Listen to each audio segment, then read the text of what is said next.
Voici un des meilleurs vans électriques 7 places, si ce n'est le meilleur du marché, le Voya Dream. Voya vient tout droit de Chine. Ils sont arrivés l'année dernière en Suisse avec le Voya Free, un SUV premium assez grand, concurrent du Audi Q8 e-tron entre autres, 30 à 40% moins cher. Cette année, ils arrivent avec le Voya Dream, un van luxueux, 7 places, donc 100% électrique, meilleur techniquement que la concurrence, à tarif aussi très compétitif. Au niveau du tarif, on est à 79 900 francs suisses, prix net, toute option. C'est moins cher qu'un EQV, moins cher qu'un ID Buzz. Que vaut ce Voya Dream par rapport à la concurrence? On verra dans cette vidéo, il est bien meilleur sur beaucoup d'aspects par rapport à la concurrence, mais il a aussi quelques petits défauts. Allez, c'est parti! Alors techniquement, ce Voya Dream, il est très bon. On a 4 roues motrices, plus de 400 chevaux, un 0 à 100 km/h abattu en 5,9 secondes pour un van de cette taille et de ce poids. C'est assez impressionnant. On est bien meilleur qu'un ID Buzz, bien meilleur qu'un EQV aussi à ce niveau-là. Et pour alimenter ce moteur, on est équipé d'une batterie de plus de 100 kWh, 108 kWh de capacité nette utile pour être exact. Là aussi, c'est un peu mieux que la concurrence. Le QV propose jusqu'à 90 kWh, l'ID Buzz propose jusqu'à 88 kWh de capacité. Ici, c'est très bien. En revanche, au niveau de l'autonomie officielle, on est à 480 km WLTP. Donc ce Voya Dream, il va consommer un petit peu plus qu'un ID Buzz, vu qu'on aura à peu près la même autonomie. Avec ce Voya Dream, j'ai fait un test d'autonomie sur les routes suisses, mélangeant ville, route et autoroute, majoritairement quand même sur autoroute à 120 km/h. J'ai eu une consommation moyenne affichée à environ 22 kWh au 100 km. J'aurais pu donc parcourir pratiquement 400 km parce que j'ai fait un test de 100% à 14% de batterie. Donc au niveau de l'autonomie, je dirais que c'est correct, un petit peu mieux qu'un Mercedes EQV. En revanche, sur autoroute, évidemment, si on monte à 130 km/h par exemple, là ça va surconsommer et il faudra faire des pauses un petit peu plus fréquemment. Au niveau du profil, 5,31 m en longueur, c'est plus long qu'un ID Buzz. C'est entre un EQV normal et un EQV long wheelbase. Donc en gros, on est quand même sur un très long véhicule. On le verra à l'intérieur, ça profitera vraiment à son habitabilité. Les roues sont de série en 20 pouces, on est sur des jantes, je dirais, assez classiques. La face avant, elle, en revanche, est très matu vue. Ça plaît beaucoup sur les marchés asiatiques, ça plaît peut-être un peu moins en Europe. Dans tous les cas, ce Voya Dream, il est assez original. Et je peux vous le dire, pendant la semaine durant laquelle j'ai conduit ce Voya Dream, énormément de gens se retournent sur le véhicule parce que c'est vrai qu'il est assez original. Cette calandre totalement fermée, très imposante, un petit peu bling bling quand même, avec ce logo Voya illuminé de nuit, ça c'est très joli. Il y a des petites animations ici à l'ouverture et à la fermeture du véhicule. Ce que je regrette, c'est le manque de feux Matrix LED. Ici, on est seulement sur des feux à LED. Ils éclairent correctement, mais je trouve que ce n'est pas les meilleurs feux, loin de là, sur le marché, malheureusement. On pourra tracter jusqu'à 1200 kg avec ce van électrique, ce qui est plutôt pas mal pour la catégorie. Évidemment, l'autonomie va être un petit peu réduite en tractant autant de poids. En revanche, au niveau du coffre, c'est vraiment pas mal, je trouve, en configuration 7 places. Il nous reste encore énormément d'espace. Or, évidemment, ici, comme c'est un van, bon, au niveau du coffre, moi qui suis assez grand, je touche un peu, c'est pas super pratique, on ne peut pas le lever plus. On a quand même bien de l'espace ici en configuration 7 places, mais on le voit, c'est un véhicule destiné au transport de personnes avant le transport de marchandises parce qu'en rabattant la troisième rangée de sièges, ça ne forme pas du tout un plancher plat et on n'a pas de double fond. Donc ça, c'est un petit peu dommage, je trouve. Pour faire du camping, bon, ça ne sera pas l'idéal non plus. J'imagine qu'on pourra commander des accessoires pour former un lit, mais de série, on n'a pas de double fond malheureusement. Évidemment, on aura énormément de place à l'intérieur pour les passagers. Pour les bagages aussi en configuration 7 places, c'est vraiment pas mal. En somme, c'est un van qui est destiné avant tout, je pense, aux professionnels, je pense notamment aux shuttles, pour les hôtels par exemple, pour transporter des clients avec des bagages, ou même pour des familles de 5, 6, 7 personnes pour partir en vacances. Ça fera, je pense, largement l'affaire. Et côté recharge, on a cette grande trappe ici située à l'arrière droit du véhicule, avec un petit cache pour le courant alternatif. On peut charger à une puissance de 11 kW, c'est du classique. Il faudra compter environ 10h30 pour une recharge de 0 à 100%, parfait durant la nuit par exemple. Et puis en courant continu, on pourra charger à une puissance de 125 kW en pic. Alors ça paraît peu compte tenu de la taille de batterie de plus de 100 kWh. En revanche, la courbe de recharge est vraiment pas mal. Je tape encore plus de 100 kW à 70% de batterie. J'ai fait un test de recharge pour vous. J'ai rechargé de 14 à 80% en 42 minutes. Voilà, c'est pas génial. C'est quand même mieux qu'un Mercedes EQV qui aura moins d'autonomie et qui recharge aussi en 40 minutes. C'est un peu moins bien en revanche qu'un ID Buzz, mais l'ID Buzz il est plutôt fait pour les familles, un petit peu moins je pense pour les clients professionnels, notamment pour les shuttles, pour des hôtels par exemple.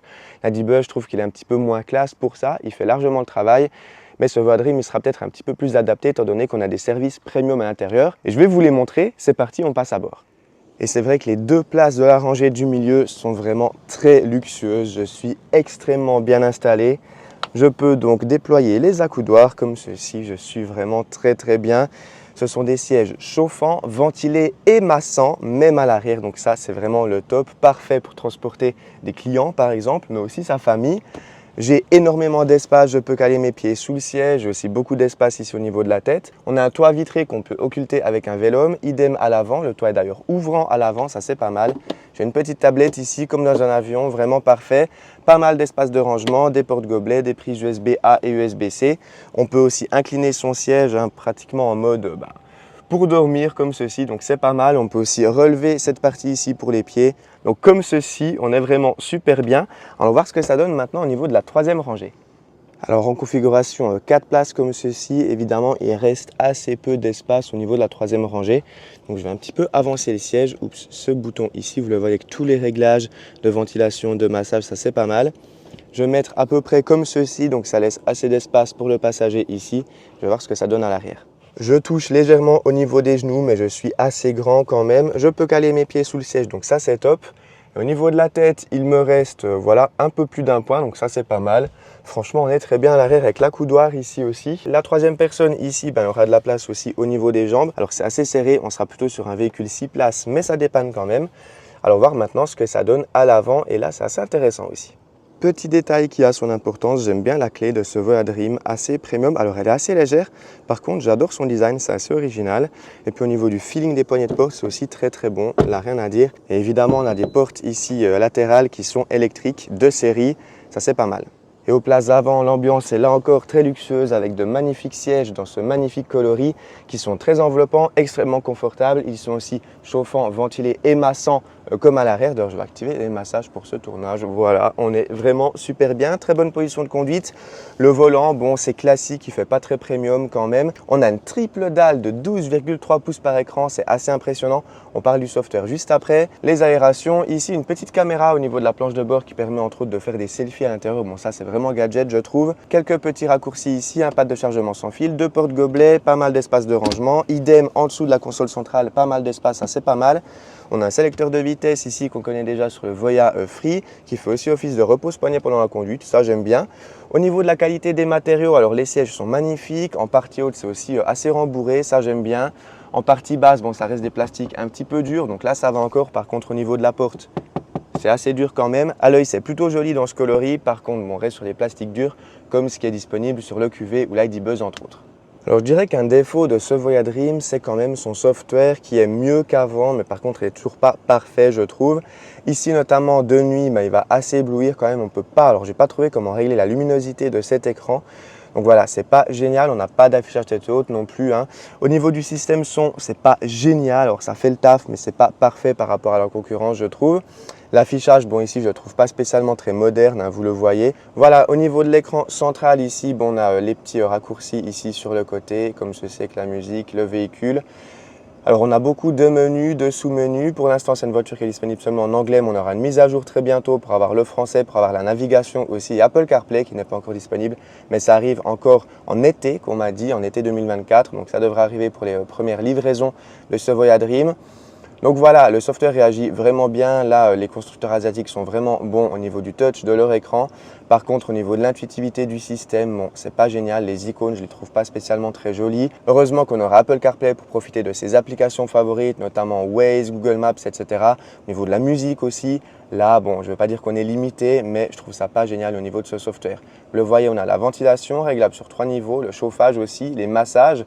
On peut régler donc 2 sortes de massages seulement, mais c'est déjà très bien. On peut régler aussi le siège du passager et puis aussi les sièges arrière, vous le voyez, avec leur position. Et puis on a donc le même software pour le passager ou la passagère, c'est aussi vraiment impressionnant. La luminosité de ces écrans, on peut la régler, on peut aussi éteindre les écrans si ça nous dérange de nuit. C'est ce qu'on a fait quand on a roulé de nuit avec ce Voya Dream. Mais le potentiel d'amélioration, il vient surtout de cet écran ici, je trouve, au niveau de l'affichage, c'est pas vraiment exemplaire. Donc voilà, j'ai envie de dire maintenant, on prend la route à bord de ce Voya Dream, on teste ses capacités en ville, sur route et sur autoroute. C'est parti! Un petit mot sur les aides au stationnement. En passant la marche arrière, on a droit à une caméra de recul. On a aussi des caméras sur le côté comme ceci et même une caméra à l'avant avec une vue depuis le dessus, donc ça c'est vraiment pas mal. On a aussi des vues 360 degrés, bon celle-là elle n'est pas exemplaire au niveau de sa qualité, mais ça aide bien quand même. On a aussi une vue transparente, vous le voyez comme ceci, avec les différents angles de caméra si on veut faire un petit peu du off-road. Bon je sais pas, je pense pas qu'on peut faire du off-road avec ce Voya Dream. Donc dans l'ensemble, ces aides de stationnement, bon ça fait le travail je trouve. Je vais me remettre en vue comme ceci, hop, en caméra de recul, voilà. Ça fait le taf, c'est pas exemplaire au niveau de la qualité, notamment de nuit, c'est pas terrible. Par contre, de jour, c'est vraiment pas mal. Donc, c'est parti, je me mets en mode drive, les portes se verrouillent et on part dans un silence royal. On part aussi d'une manière très fluide, c'est l'atout de la motorisation 100% électrique. On a un petit bruit à l'extérieur du véhicule qui est, je dirais, correct, c'est assez plaisant pour que les piétons puissent nous entendre. Alors au niveau du diamètre de braquage, c'est pas exceptionnel pour se garer. Bon voilà, il faut faire des fois les manœuvres en 2 fois.